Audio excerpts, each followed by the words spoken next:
E aí galerinha, tudo bom? Estamos de volta, vamos resolver mais uma questãozinha de física. Dessa vez a gente vai de mecânica, certo? Resolvemos a parte elétrica, outras coisas a mais vocês podem ver aí no canal. Vamos lá. Olha, eu sempre costumo dizer para vocês tentarem analisar a questão, estudar, observar, antes de partir para a matemática. Materializa o enunciado. Nós já temos aí o desenhozinho materializado, então vamos trabalhar em cima dele aqui. Então, vamos pegar do jeito que a gente está acostumado a pegar. Bota logo os dados. Retiram logo os dados que existem aí, os dados numéricos. Que fique bem claro. Você tem o quê? Vocês têm aí a massa.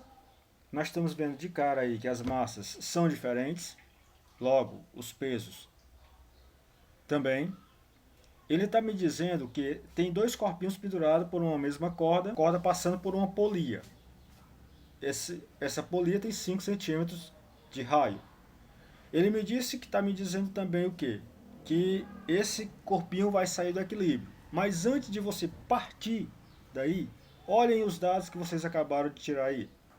Verifiquem que você tem aí, ó, massa está em grama, raio centímetro, a altura que o bloquinho vai cair em centímetro. Então, convertam logo isso para a unidade que vocês vão ter que trabalhar com ela no SI, ou seja, quilograma e metros, para não deixar isso para depois e terminar esquecendo. E agora voltemos para a polia. Ele me dá ainda o seguinte, só que dessa vez não mais um dado numérico, ele dá no próprio enunciado. Ele diz que o sistema é liberado a partir do repouso, ou seja, V0 igual a zero. O bloquinho 2 vai descer. O bloquinho 2 descendo, o bloquinho 1 sobe. Quando isso acontece, um subir e outro descer, preso à mesma corda e essa corda passando por uma polia, a polia vai girar. Por quê? Porque ele disse que a corda não vai deslizar na polia. Então, se ela não vai deslizar, ela vai forçar a polia a girar. Vamos partir aqui. A figurinha vai ficar mais ou menos assim. Eu vou tirar esse daqui, passar esse aqui para cá. O que é que eu vou ter? Eu vou ter isso aí, ó. Mais ou menos o que a gente acabou de dizer. Vocês estão vendo que eu agora materializei a minha ideia, o pensamento, o que o enunciado quis dizer. Ele disse que isso aí aconteceu, que houve uma descida do bloco 2 e uma subida do bloco 1. Um desceu, subiu 75 centímetros na descida. Com isso aí, lá na polia, esse giro gerasse um ângulo. Nós vamos usar isso aí lá na frente.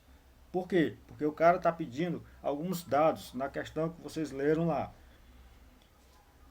A primeira delas, no caso, ele pediu a aceleração. Só houve movimento vertical.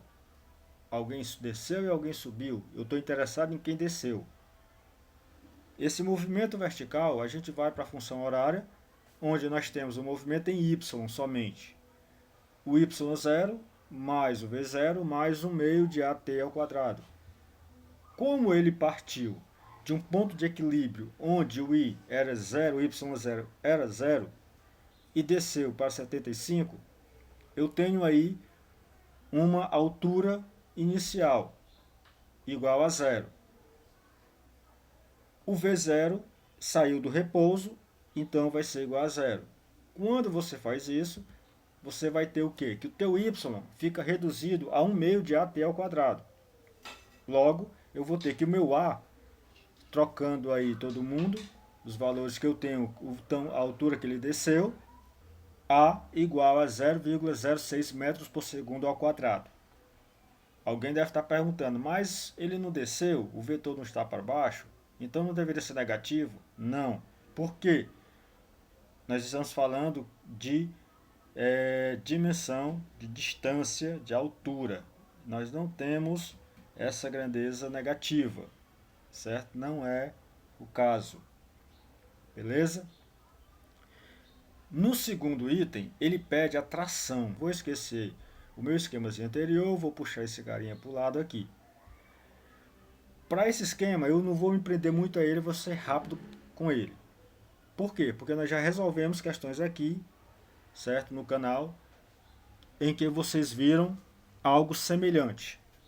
Gente, se eu tenho dois corpos submetidos à gravidade, então eu vou ter meu peso, a relação massa-gravidade, eu vou ter o peso vertical para baixo e tenho aí duas trações para cima, tensões ácidas, por enquanto tração. Logo eu vou ter aqui a aplicação das forças resultantes em cada um desses corpos. Logo vou ter o que? Que a tração no corpinho 1 é a força resultante vezes a massa vezes o A em Y. Lembrando que esta aceleração em Y vocês já determinaram quem é a aceleração no item anterior. Logo vocês vão ter aí uma tração em 1 igual a 4,54 newton e uma tração em 2 igual a 4,87 newton. Essa matemática que eu falo, que quando você analisa, ela fica bem mais simples. Bastou que você precisasse materializar o que o enunciado diz, certo? Vamos à frente. Voltando para o item, a figura anterior, lá no iniciozinho, ele está pedindo agora o módulo da aceleração angular. Eu coloquei o seguinte, lembre-se que a aceleração angular é dada em radiano por segundo ao quadrado, só lembrando. A aceleração angular, ela vai acontecer aqui, ó. Bem aqui assim, nesse tópico. Por quê? Porque se esse cara aqui, vamos supor que ele estava no ponto de equilíbrio aqui. Na hora que esse pontinho desceu, ele veio para cá, eu tive um movimento angular. Essa aceleração angular é a relação que vocês têm entre a aceleração escalar, certo? A razão da aceleração escalar pelo raio. Logo, a minha aceleração angular é de 1,2 radianos por segundo ao quadrado, certo? Lembrando que isso aí você vai encontrar lá em movimento circular. Se vocês quiserem, depois coloquem aí, deixem um comentário, que aí depois a gente resolve algum exercício com esse movimento, com esse tipo de movimento também. Encontrei o item D. Encontrado o item D, agora eu parto para o fechamento do enunciado. O movimento, o momento de inércia da polia. Ok? Então, minha figura agora, eu vou me apropriar da que nós resolvemos a tração, está aí, e colocamos a questão do movimento angular, como vocês estão vendo aí. Nós acabamos de determinar essa aceleração. O torque é o giro que essa polia vai fazer dado ao movimento do corpinho 2 e do corpinho 1. Com isso eu vou ter o quê? Que esse torque resultante, já que eu tenho dois corpos, é igual ao momento de inércia da polia, certo? Vezes a aceleração angular do sistema. Esse momento, esse torque resultante é o torque de 2 do corpinho 2 menos o torque do corpinho 1. E quem é o torque do corpinho 2 e o torque do corpinho 1? É a distância do ponto de onde ele está sendo aplicado, certo? Vezes a força dele. Quem é a força? No caso do 2, é a tração de 2. A tração que esse corpinho está descendo.